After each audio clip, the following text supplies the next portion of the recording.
આત્મીયતા આ શબ્દ જ્યાંથી ઉદ્ગમ થયો એટલે કે જે ઉદ્ગમ બિંદુ છે એ જગ્યા એટલે પરમ પૂજ્ય હરિપ્રસાદ સ્વામીજીની તપોભૂમિ હરિધામ સોકળા. પરમ પૂજ્ય હરિપ્રસાદ સ્વામીજીના વારસદાર પ્રગટ ગુરુ હરિ પરમ પૂજ્ય પ્રેમ સ્વરૂપ સ્વામીજી મહારાજના પ્રાગટ્ય દિને સુરત શહેરના શનિયા કણદે ખાતે ભવ્યાતીત ભવ્ય આત્મીય મહોત્સવનું આયોજન કરવામાં આવ્યું. આત્મીય યુવા મહોત્સવનું આયોજન કરવામાં આવ્યું. પવિત્ર વાતાવરણ, આધ્યાત્મિક વાતાવરણ, એ પાવન ધરા જ્યાં હજારો ને લાખો હરિભક્તો આ સભાનો લાહો લેવા માટે ઉપસ્થિત રહ્યા. ઘણા બધા દિવસથી આ આત્મીય યુવા મહોત્સવ ચાલ્યો. અલગ અલગ રાજ્યોમાંથી ભક્તો દર્શન કરવા માટે પધાર્યા. પરમ પૂજ્ય પ્રેમ સ્વરૂપ સ્વામીજી મહારાજે દર્શનના દાન પણ આપ્યા.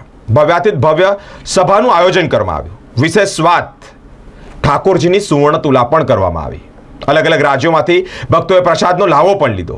ભવ્યાતીત ભવ્ય નજારો અહીંયા જોવા મળ્યો. સાચા અર્થમાં શિસ્ત, સાચા અર્થમાં વિવેક, સાચા અર્થમાં ભગવાનને અર્થે જીવન જીવતા દીકરાઓનો સમાજ અહીંયા જોવા મળ્યો. લગભગ 1.5 લાખ જેટલી પબ્લિક ઉમટી. આ ભક્તો જે ઉમટ્યા તેઓના પ્રસાદીની પણ વ્યવસ્થા સતત 5-6 દિવસ સુધી ચાલી. આત્મીયતાનું વાતાવરણ અહીંયા નિરખ્યા જ કરીએ તેઓ મનમોહક વાતાવરણ જોવા મળ્યું છે. પ્રગટ ગુરુ હરિ પ્રેમ સ્વરૂપ સ્વામીજી મહારાજ રથમાં બિરાજમાન થયા.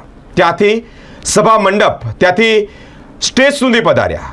મિત્રો, આ નજારો જોઈએ તો સાચા અર્થમાં લાગે કે ભગવાન જે વાત કરીને ગયા, ભગવાન સ્વામિનારાયણ જે વાત કરીને ગયા કે કીર્તિ કંચન કામિની રસરાગ રહિતના પવિત્ર સંત કી ધરતી પર અખંડ રહીશ, એ સૂત્ર અહીંયા ચરિતાર્થ થયું. સુરત શહેરના અનેક મહાનુભાવો ઉપસ્થિત રહ્યા સભામાં.